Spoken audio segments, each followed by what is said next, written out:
No início do nosso ministério, nós recebemos uma palavra de Deus, de que nós restauraríamos os altares de adoração, mas nós não sabíamos que essa restauração começaria em nós.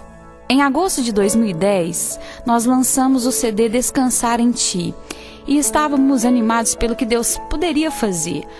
E foi assim que começamos o ano de 2011. Animados.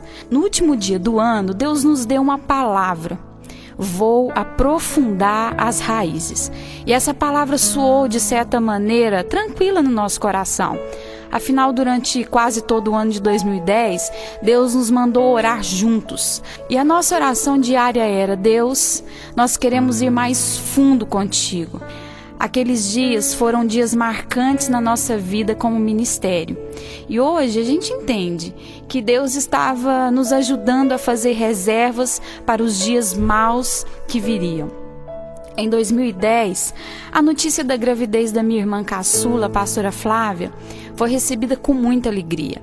A Flávia também era vocalista do Soul Praise. A Flávia era muito querida, uma pessoa muito simples, meiga e muito talentosa. É difícil descrever a Flávia, de tantas qualidades que ela possuía como irmã, como amiga e como cristã. A Flavinha e o seu esposo, pastor Gilberto, eram muito queridos por toda a igreja e principalmente pelos jovens, a quem pastoreavam na nossa igreja. A partir da segunda quinzena de março de 2011, nós preparamos para receber o bebê.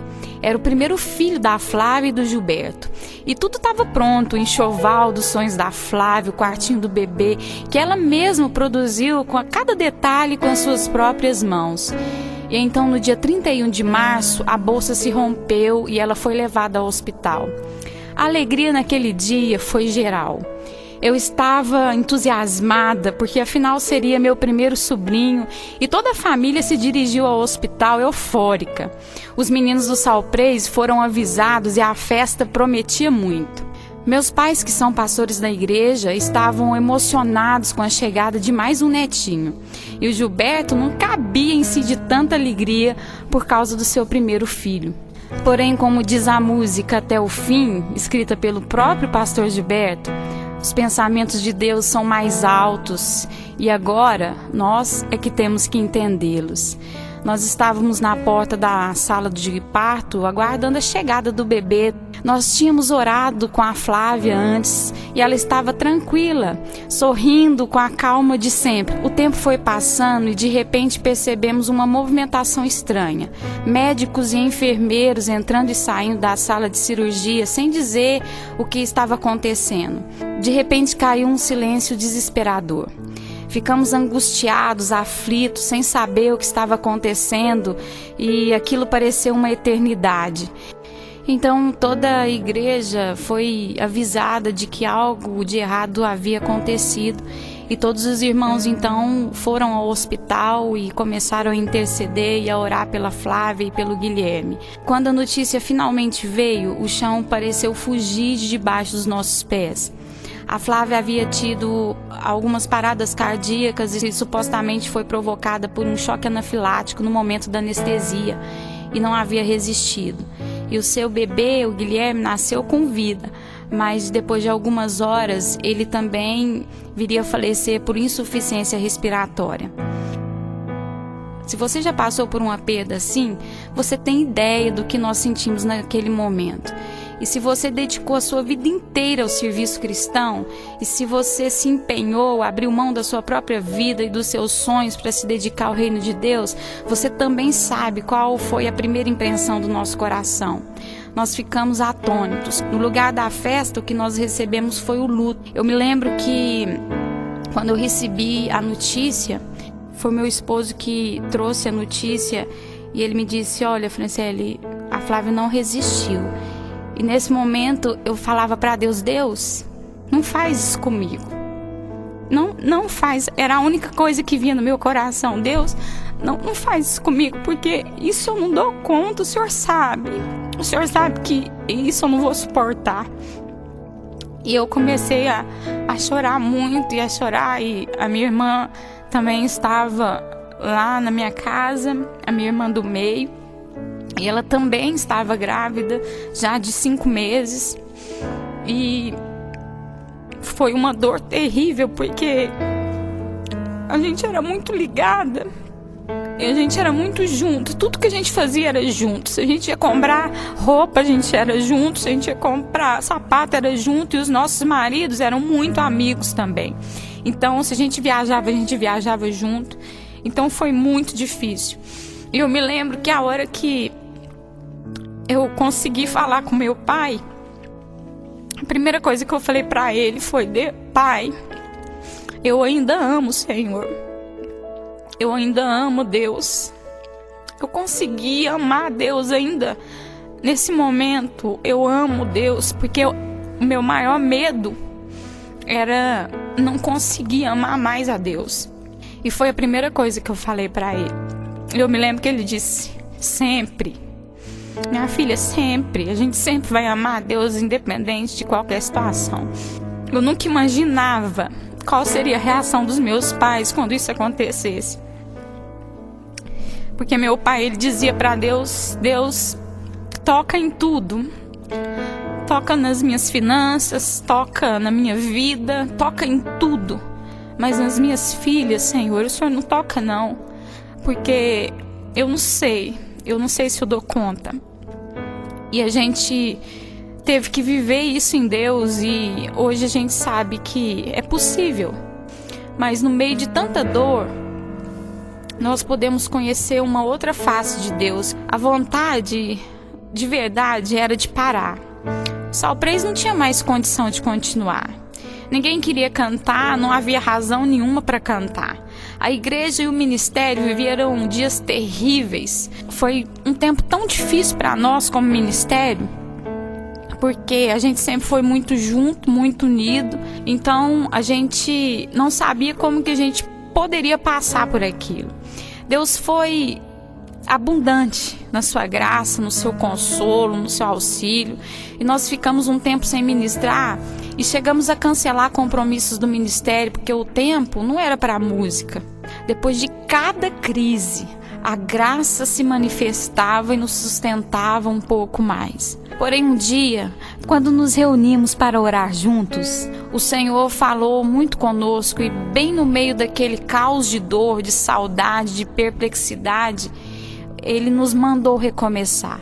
Ele queria que nós nos levantássemos, que bem no meio da nossa dor, ministrássemos cânticos que pudessem aliviar a dor das outras pessoas. E uma força sobrenatural começou a transformar a nossa dor em cânticos. Deus foi derramando canções, letras e melodias que foram brotando de maneira inexplicável. Embora não nos sentíssemos preparados para isso, não havia como parar aquele impulso. Era muito mais forte do que a nossa própria dor. Quantas vezes nós subimos no altar chorando? Nos primeiros dias quase não se cantava. O Salpraise e a igreja só choravam. Mas toda vez que a vontade de parar vinha, o Espírito Santo ministrava ao nosso coração que era preciso voltar à obra, porque a carreira ainda não havia terminado. E se a Flavinha havia concluído a sua, nós ainda não havíamos. E então o nosso chamado inicial veio à tona: restaurar os altares de adoração. O Salpraise então saiu da teoria para viver a prática. E a nossa adoração, ela passou a ser uma adoração desinteressada. É muito fácil adorar a Deus quando está tudo bem. É muito fácil adorar cantando músicas de restituição, de cura, de lucro, de celebração e de vitória. Mas Deus nos chamou para cantar a renúncia e o viver pela graça. Porque apesar da nossa busca, apesar do nosso clamor, da nossa fé, da oração de centenas de pessoas que clamaram pela vida da Flávia e do bebê, do Guilherme, apesar de tudo isso, Deus nos disse não. O milagre que nós tanto pedimos não veio. E foi necessário que a motivação da adoração fosse restaurada em nós primeiro. É fácil adorar a Deus no dia da conquista, quando tudo está ao seu favor. Mas o Salpraise está na contramão dessas coisas. Deus nos levantou para declarar que nem sempre vai haver milagres da maneira como você gostaria. E que você precisa aprender que o maior de todos os milagres é não ver milagre, Entenda uma coisa, para cada dia de dor que você tiver, Deus já reservou uma porção de consolo. Houve um tempo depois de tudo isso que nós vivemos e que eu cheguei várias vezes para o Soul Praise e eu falava, gente, eu não vou dar conta, eu vou parar, eu não dou conta mais de cantar, a música acabou para mim, eu não tenho mais alegria para fazer isso, porque a música na minha vida sempre foi muito presente, desde muito pequena. E eu não conseguia entender e nem achar que um dia isso poderia acabar. Mas nesse tempo eu não queria mais saber, eu não dava conta, eu não tinha mais alegria para isso. E um dia o Espírito Santo ministrou meu coração. Pega o que você tem, aquilo que sobrou, e entrega na minha presença. Porque eu falava para Deus, Deus, não sobrou nada de mim. Nem a música que eu achava que fazia parte de mim, nem isso sobrou.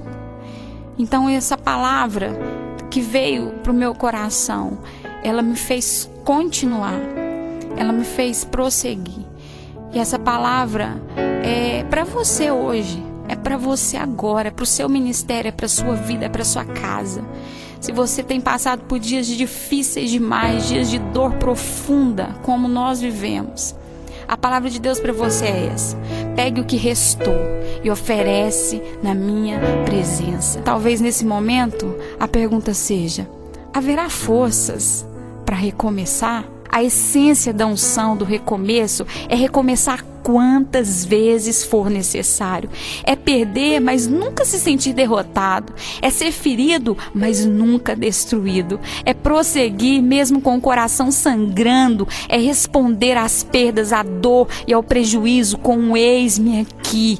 Eu me rendo a ti. Que a unção do recomeço alcance a sua vida. Que a abundante graça de Deus te envolva com toda a consolação do Espírito Santo. Que nos dias maus que a vida te trouxer, você esteja pronto para conhecer uma face de Deus que até então era desconhecida. E que esse conhecimento te faça adorá-lo cada vez mais. Restaure a motivação da sua adoração e adore a esse Deus único e poderoso que faz a ferida, mas que também derrama a graça e a cura. Vá até o fim, prossiga com tudo ou sem nada, para ganhar ou para perder, e jamais concentre as suas esperanças aqui nessa vida. O dia bom, o dia mau, a abundância, a escassez, o ganho, a perda, tudo isso você pode viver em Deus. O sonho não acabou, é tempo de recomeçar. Recomeça, Brasil!